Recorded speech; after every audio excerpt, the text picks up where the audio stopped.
from across Satyam Jayatu in Prof, Shorno. And I will talk about murburn concept. It's my brainchild that I have been working on the last 25 years. And it is a stochastic principle for evolution and synthesis of cellular functions. What it means, I'll get you right away. Now, basically, the current belief systems for cell working leaves the cell membrane highly intelligent.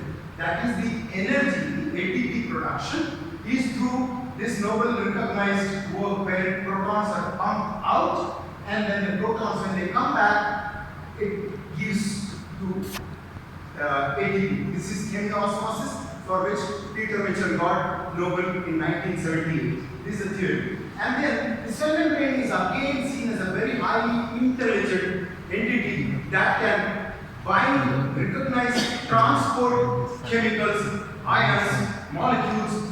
Yes, it does, but hundreds and so many big I questions. So this is the current paradigm. The need to question this paradigm comes because there are clear-cut standing violators of this paradigm. So you can see cyanobacteria, for example. Cyanobacteria is sub-micron meter dimension. So if you calculate the pH is 10 to the power minus, hydrogen ion concentration is 10 to the power minus 8, alright, and the volume is 10 to the power minus 16, and Avogadro's number is 6 into 10 to the power 23. So you get less than 1 proton per cyanobacteria. So how can proton pumps work? A Nobel was given without thought. This can be Peter Mitchell's chemiosmosis, that is powering mechanism, just gets shown the door with this simple question. Next is erythrocyte, the red blood cell. It doesn't have nucleus, it doesn't have mitochondria. Yet it survives for 4 months. How come? How come? There is no way to regulate things. There is no super intelligent genetic material controlling. The central dogma is not there. And then, for example, sodium potassium pump is supposed to pump sodium, 3 sodium out, 2 potassium in, all that. Well, plants don't have sodium potassium pump. How do they have still high amount of sodium inside? So these are the fundamental questions. To answer that, I put together a simple theory called murburn concept. Murburn comes from mere burning. Just like a combustion engine or a simple chemical engine takes in fuel and burns it.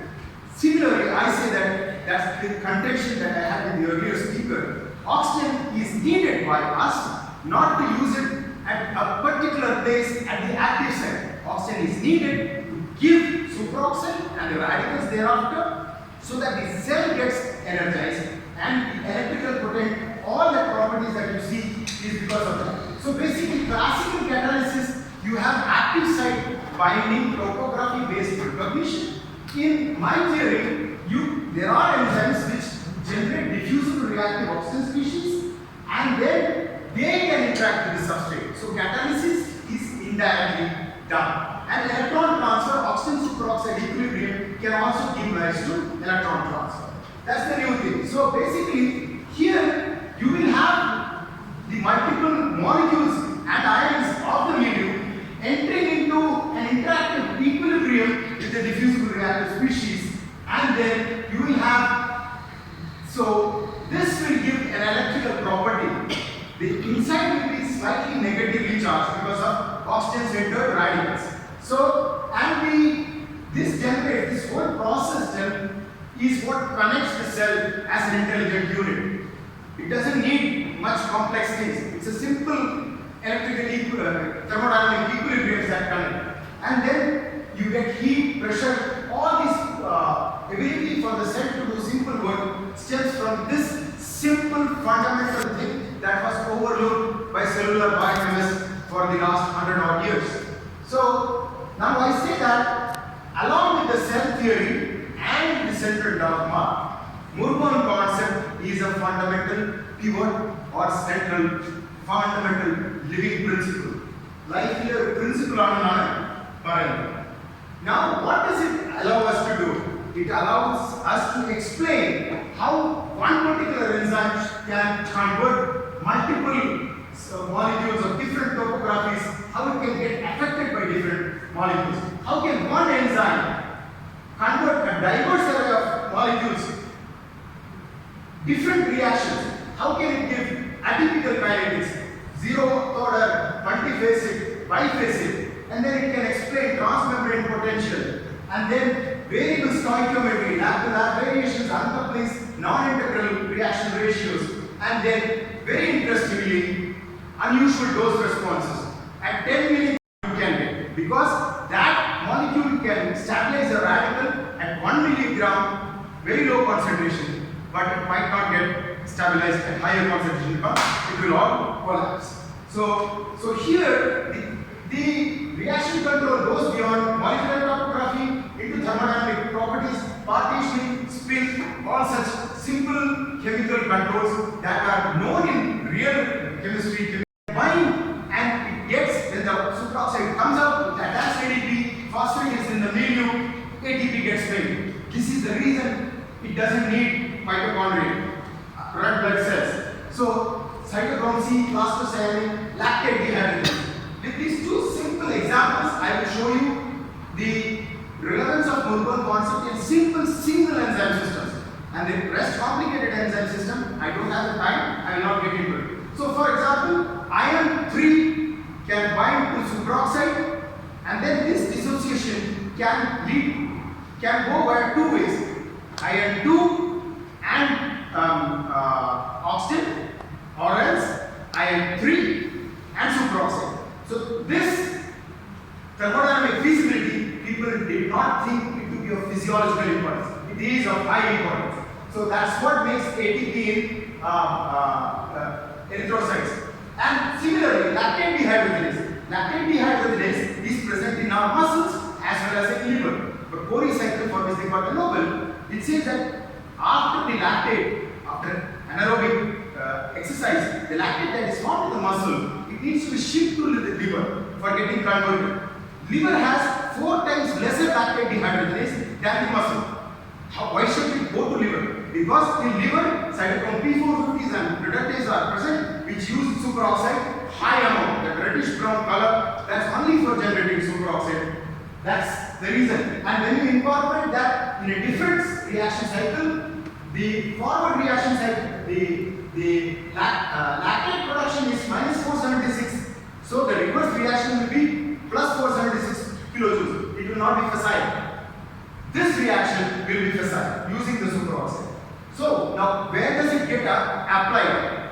In complex enzyme systems like in the liver, cytochrome P50 reductase and flavin and cytochrome P50, the reddish brown color, hundreds of different cytochrome P50s. The respiratory system you see here, and the whole the rod cell, mitochondria, endoplasmic reticulum, cyanobacteria, chloroplast.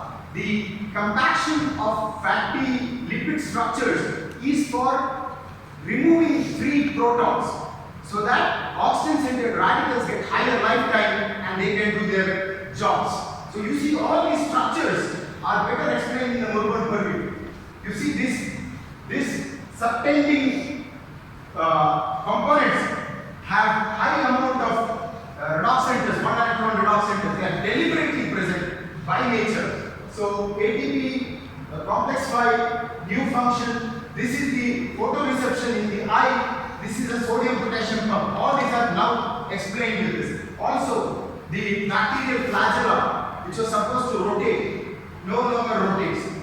And now see, the new murburn concept is a fundamental early enzyme which before the development of topographical identification served as a rational crucible for the evolution of powering logic so that we could have life at the later point. That's the reason.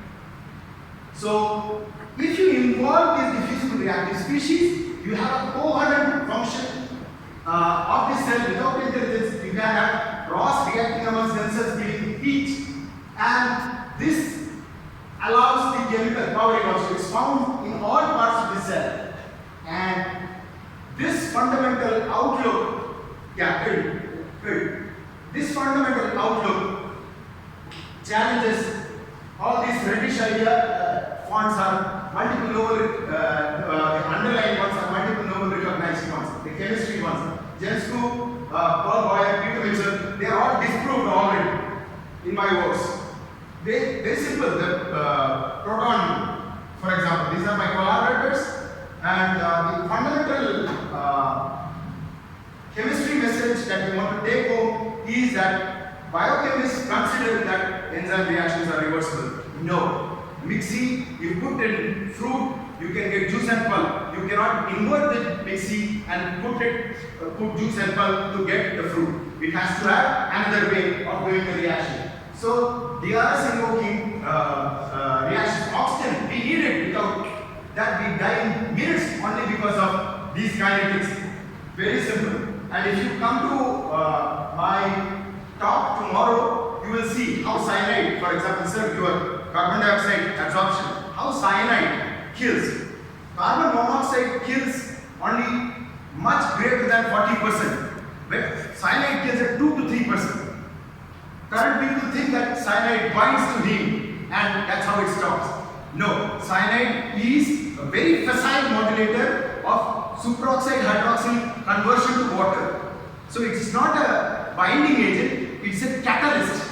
So that's how we can explain how cyanide at very low amount, which is much poorer in terms of binding efficiency compared to carbon monoxide, cyanide kills at low, whereas carbon monoxide doesn't. So this theory puts so many things, sodium potassium pump, this got a Nobel, this got Nobel, all these things, all these in textbooks that are currently being taught to schools all over the world, they all should be shown the door.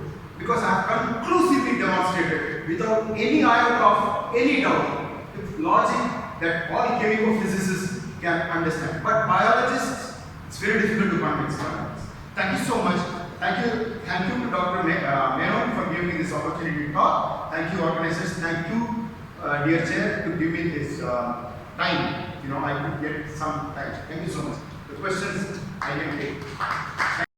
Only for me. Then you are also questioning the specificity of some enzymes. No, I'm not questioning. There are enzymes with specificity. I have clearly said my theory is an extension of the classical pattern.